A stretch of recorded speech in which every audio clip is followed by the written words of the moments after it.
Fala galera, tudo certo? Vamos conversar um pouco sobre as vias, tá? Vias é um conteúdo simples, mas difícil de entender, tá? Por quê? Vias são basicamente fios que levam informação de um lugar até o outro, tá? E o que que a gente vai ter que saber? De onde até onde que elas vão e que tipo de informação que elas levam. Então, parece muito simples, né? Mas daí cada uma leva uma informação diferente, cada uma cruza num lugar diferente. Daí tem umas que não cruzam, tem umas que cruzam duas vezes, daí já embaralha tudo a cabeça do cara, o cara não sabe mais o que fazer, né? Mas, simplisticamente falando, é um conteúdo simples, é um fio que leva informação de um lugar até o outro. E a gente vai tentar entender eles agora, tá? Por que que é importante a gente aprender vias? Por que é importante a gente aprender neuroanatomia? Tá? Porque na neurologia a gente tem três etapas diagnósticas. Tá? O diagnóstico sindrômico, que é quais são os sintomas do paciente. O diagnóstico topográfico, que é onde que está a lesão. Tá? Se está no córtex, se está na medula, se está no nervo periférico, onde que está essa lesão. Tá? E a gente tem a terceira etapa, que é o diagnóstico etiológico. Ah, foi uma infecção. Infecção por qual agente? Foi uma bactéria? Foi um vírus? Qual bactéria? Qual vírus? Ah, foi um trauma. Por aí vai, tá? A neuroanatomia nos ajuda a fazer o diagnóstico topográfico, tá? Então, se a gente souber neuroanatomia, se a gente souber interpretar, principalmente vias, é um dos conteúdos mais importantes que a gente tem, tá? Então, se a gente souber interpretar principalmente as vias, saber onde é que elas vão, até onde que elas terminam, saber onde é que elas cruzam, a gente vai conseguir fazer um diagnóstico topográfico correto no futuro, tá? Então vamos tentar entender elas aí. Nas vias sensitivas, a gente vai ter duas vias principais, tá? A gente vai ter a via da coluna dorsal lemnisco-medial, que é aquela que cursa pelo cordão posterior da medula, tá? Pelo funículo posterior, e leva sensibilidade vibratória, tato epicrítico e propriocepção consciente. E a gente tem as vias espinotalâmicas, né? Que vão levar dor, temperatura e o tato protopático. Nas vias motoras, a gente vai ter basicamente duas, que são as mais importantes de todas, né? A córtico-espinal e a córtico-nuclear. A córtico-espinhal é a principal via motora das extremidades e do tronco, e a córtico-nuclear é como se fosse um análogo da córtico-espinhal, mas ela vai acabar levando as fibras para os núcleos motores dos nervos cranianos, tá? Então, o nervo facial é inervado por fibras, inervado, recebe as fibras do trato córtico nuclear. O nervo hipoglosso, mesma coisa, tá? E essas duas vias juntas vão ser classificadas como piramidais, tá? Então, a gente tem duas vias piramidais no nosso corpo. São as vias córtico-espinhal e córtico-nuclear, tá? Nesse vídeo eu vou falar da via da coluna dorsal, leonisco medial. Por quê? Porque se eu falasse de todos, eu ia ficar aqui 50 minutos e ninguém ia assistir o negócio. Tá? Então, toda via vai começar onde? Lá no esteroreceptor, tá? O esteroreceptor vai receber uma informação lá na ponta do dedo e essa informação vai vir pelo nervo periférico, tá? Até o gânglio sensitivo, que fica lá logo depois da saída das raízes dorsais, tá? Então aqui vai ocorrer uma sinapse e daí a fibra vai entrar na medula. Quando a fibra entra na medula, ela entra aqui no corno posterior, tá? Isso aqui é via? Não, não é via, tá? As vias ficam no sistema nervoso central, tá? Não no sistema nervoso periférico. Todo esse trajeto aí que eu falei para vocês é parte do sistema nervoso periférico, então não é via. Então, quando a gente falar sobre lesões de vias, a gente vai estar falando de lesões no sistema nervoso central, ou seja, medula, tronco encefálico, cérebro e cerebelo. Tá? Não vamos estar falando de lesão de nervo, beleza? Isso vai ser importante lá na frente. A via da coluna dorsal lemnisco-medial vai fazer o quê? Vai fazer sinapse lá no gânglio sensitivo, e ela vai vir aqui pelo corno posterior, chegando aqui ela vai desviar e ocupar aqui o funículo posterior da medula, o fascículo grácil que fica mais no meio e o fascículo cuneiforme que fica mais do lado, tá? E a partir dali elas vão subir e vão subir, até onde? Até chegar lá no nível do bulbo, tá? Então elas vão vir aqui pelo cordão posterior da medula, por isso a via da coluna dorsal e vão subir até o bulbo. No bulbo, a gente vai ver essa imagem aqui, quando a gente faz um corte axial, tá? Esse corte está mais ou menos nesse nível aqui, tá? No nível do núcleo grácil e núcleo cuneiforme. Nesses núcleos vai ocorrer o quê? Uma sinapse. Então as fibras do fascículo grácil vão fazer sinapse no núcleo grácil. As fibras do fascículo cuneiforme vão fazer sinapse no núcleo cuneiforme. E a partir dali, elas vão cruzar de um lado para o outro, tá? Então, veio aqui, fascículo grácil, núcleo cuneiforme, cruzou de um lado para o outro, cruzou de um lado para o outro e vai chegar nessa estrutura aqui pontilhada, que é um feixe extremamente compacto de fibras que a gente chama de lemnisco medial. E é por isso que a gente chama de via coluna dorsal lemnisco medial, porque as fibras sobem pela coluna dorsal até fazer sinapse no núcleo grácil e no núcleo cuneiforme, depois elas cruzam e vão todas se juntar lá no lemnisco medial do lado oposto, para subir até o tálamo. Tá certo?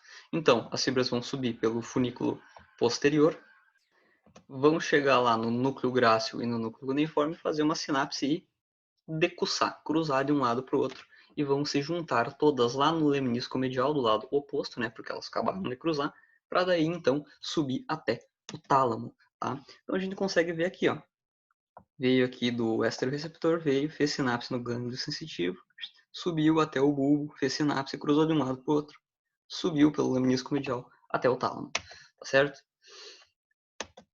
Essa via, ela vai ser responsável por que tipo de sensibilidade? Tá? Vai ser responsável pela palestesia. O que é isso? É a sensibilidade vibratória. Tá? A gente consegue ver ali o médico testando isso com um diapasão, né, encostando ele numa proeminência óssea. Tá? Vai ser responsável pelo tato epicrítico e pela estereognosia. Tá? Tato epicrítico é o quê? É o tato fino. Tá? É o tato responsável por aquela discriminação de dois pontos, bem famosa. Né? E a estereognosia é a capacidade de reconhecer um objeto através do tato. Sem o tato epicrítico, a estereognosia não seria possível, tá? A gente vê o teste da estereognosia nessa imagem aqui de baixo. Ó. Então ali é um paciente que está com o olho fechado e o médico botou uma chave na mão dele, tá? Aquele paciente vai fazer o quê? Vai manusear aquele objeto e vai ter que ser capaz de olhar para o médico de olho fechado e falar assim, isso aqui é uma chave, tá?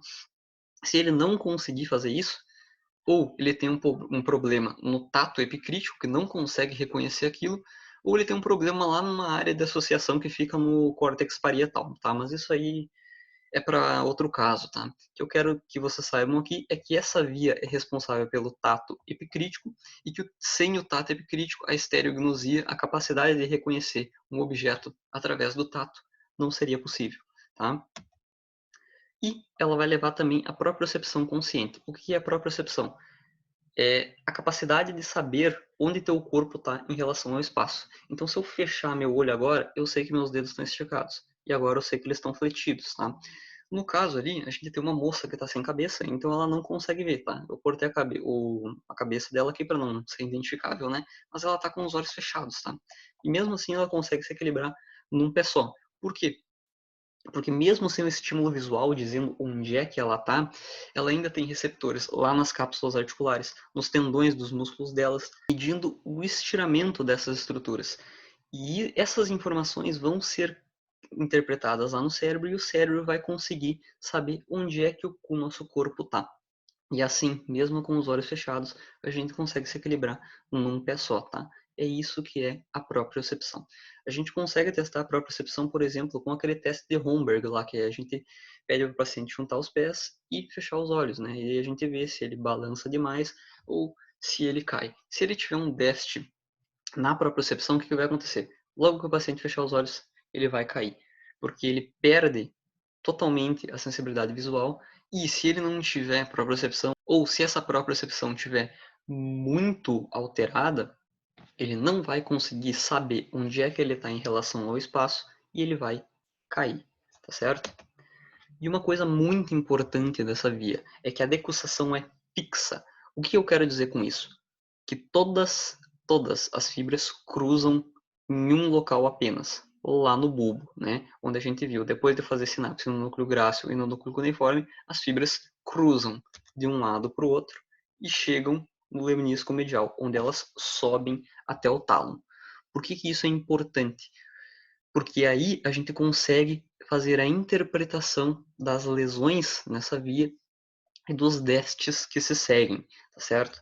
Então, se a gente tiver uma lesão acima do nível da decussação, tá?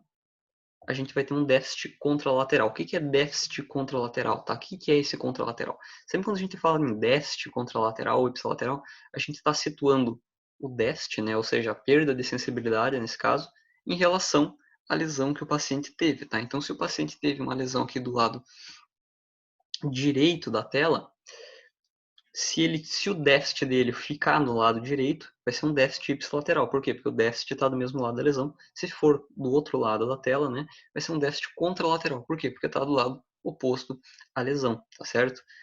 Como é que a gente vai saber que uma lesão em determinada parte da via vai ser ipsilateral ou contralateral? Vai causar um déficit ipsilateral ou contralateral, tá? Ou a gente acaba lembrando que lesão acima do nível da decussação é contralateral e abaixo do nível da decussação é ipsilateral, ou a gente vai mais a fundo e tenta entender o porquê disso. Tá? Novamente, as vias são como fios que levam uma informação de um lugar até o outro. Então, se a gente quer saber que lugar que vai ficar deficiente, é só a gente ver onde é que o fio acaba. Tá? Então, se a gente tem uma lesão aqui, o que a gente faz? A gente acompanha o fio até o final dele para ver se ele acaba do mesmo lado ou do lado oposto. E aí a gente vai saber se a lesão é contralateral ou ipsilateral. Tá? No caso, a gente pega aqui, ó, depois da lesão, né, sempre pensar de cima para baixo, tá? Pelo menos isso facilita muito a minha vida, independentemente se é sensitivo, se é motor, se é aferente ou se é referente à via, tá? Sempre pensa de cima para baixo. Então a gente vai pegar aqui da lesão e vai seguir o fio, segue o fio e vê se ele acaba do mesmo lado, do lado oposto. Ó. Ele vai vir aqui, opa, cruzou lá no bulbo, veio e acabou do lado oposto. Então a lesão é contralateral. Se a gente tiver uma lesão aqui abaixo do nível da decussação, faz a mesma coisa, acompanha o fio, tá? E vê onde é que ele acaba. Vamos ver aqui, ele veio, desceu e saiu. Opa, acabou do mesmo lado da lesão. Então é uma lesão ipsilateral, tá? Lesões acima do nível da decussação, ou seja, do bulbo para cima, vão ter déficits contralaterais. Então uma lesão do lado direito vai causar um déficit, uma perda de sensibilidade do lado esquerdo. E lesões abaixo do nível da lesão, ou seja, lesões lá na medula, abaixo do nível da decussação, perdão, ou seja, lá na medula, vão ter déficits ipsilaterais, ou seja, eu lesei o lado esquerdo, eu vou ter um déficit, uma perda de sensibilidade do lado esquerdo. Então era isso que eu tinha para falar aí. Eu espero que eu tenha conseguido ajudar alguém. Se você conseguiu entender com a minha explicação, é provável que algum colega, até alguém que tu conhece, também consiga, tá? Então, se eu realmente conseguir te ajudar, por favor, compartilhe com outra pessoa, tá? Eu vou botar vídeos das outras vias daqui a pouquinho, tá? Não vai demorar muito. E agora sim, é isso aí. Valeu. Falou.